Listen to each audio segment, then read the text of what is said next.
going on, everybody? Let's have a little bit of fun today. Ever since I was a kid, I pictured myself having a garage with multiple bikes.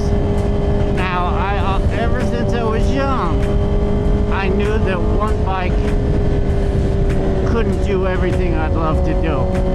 So, in this game, I'm going to let you pick a 4-bike garage, and we're not talking past and present. These are bikes you could go into a dealer right now and slap down your money. Now, for these 4 bikes, I'm going to give you approximately $100 grand. Now, this is supposed to be realistic. You know, it doesn't need to be a numbered Extrenta or a Superleggera. So these are the 4 bikes I always thought I would have in a garage. And you can pick whatever you like, man. I just love to hear your ideal combination. First, we're going to start, because we're on this baby, we're going to start with a sport bike. Now, for me, it was a real tough decision picking my ideal sport bike. Now, I picked this 2024 ZX10R 40th Anniversary Edition. One, I love the throwback paint scheme. I think in 2024 of the Japanese leader bikes, I think this was the best. And I'm not talking about the more expensive ones like the R1M or the ZX10RR, because I had a budget. Now, I'm going to give myself another pick just because we're playing the game. And my other pick would be, I know, I'm going to hear a backlash, but the RSV4 factory 1100, I just love that engine, and it came down to this paint scheme and Japanese reliability. That won me over. I almost had an Aprilia just because I think the engine in that bike is just incredible, and when picking a sport bike, I think the engine should be the '1 factor. But it's not the only factor. I might consider an M1000RR. I've never ridden one, but I heard they're incredible. And you know what, your ideal sport bike might not even be a leader bike. It could be a 600. I know plenty of guys who have more fun on 600s because they're lighter and you could use more of the power. But for me, leader bike is where it's at. I'm addicted to the power. I love it. Now the Ninja H2. Now that that's doable. I would love to have one of those, but it's a little bit heavier, and it fits into a category of like the big monster machines. I wanted something that was nimble. I love twisties, so that's why I went with my ZX10R. Next category, and now this one I'm going to put a little caveat. Now I'm going with a dual sport bike because I always thought I should have a dual sport in the garage for going off-road, and but I want you to pick a bike that you could really take on a trail. Now, I don't think 600 pounds behemoth of an adventure bike can go on a single track. So in this category, category, I think my number one overall pick would be the Aprilia Touareg, because it feels so light. It's pretty light. It feels so light that I feel like I would be comfortable taking that on a single track, but also doing miles and miles. There's not a lot of bikes in this category, really.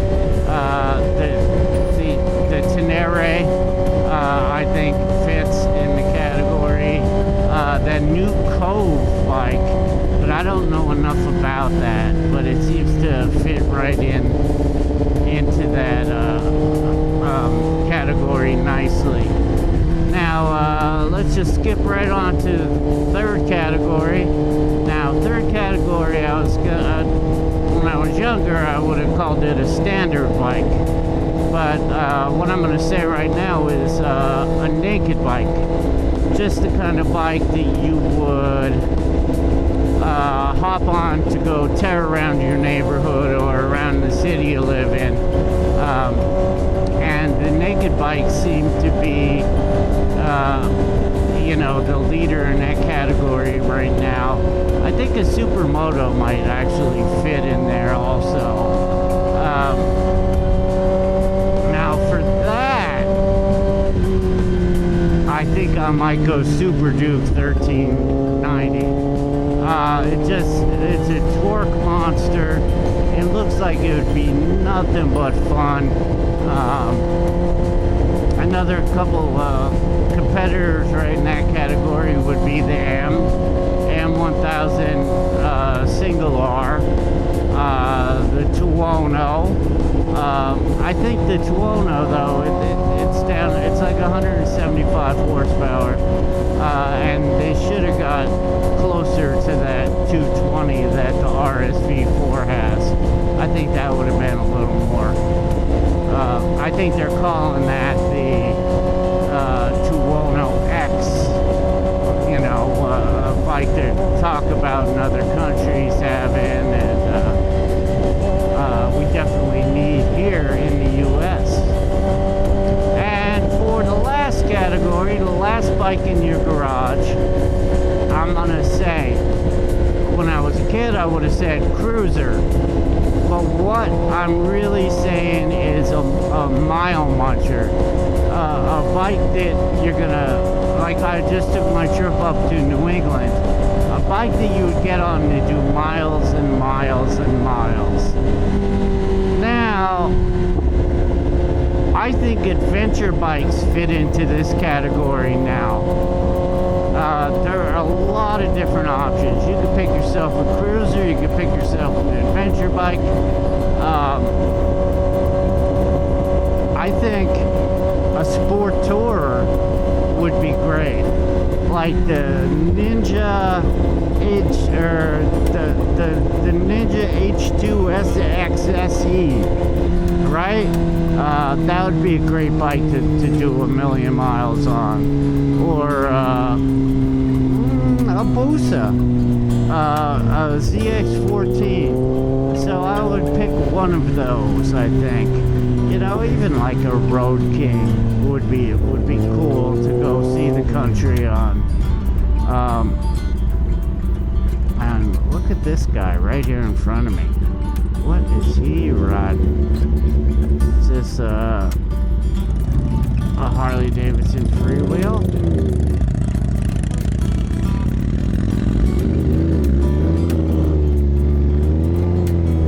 But anyway, those are my 4 bikes.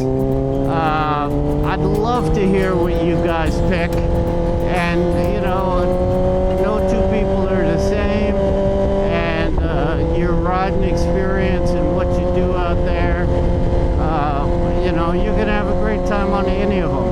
If you picked a Himalayan, a ZX6, a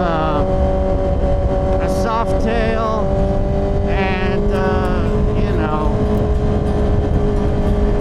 there's endless possibilities, and I just love to hear what you guys say. And alright, cool. I'm gonna keep cruising on this beautiful day. If you want to start recording your rides,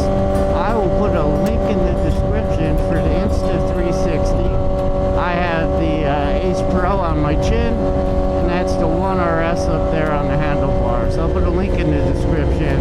Buy your camera through my link. It helps the channel, and you get a free gift. And I edit all of my videos with CapCut Pro.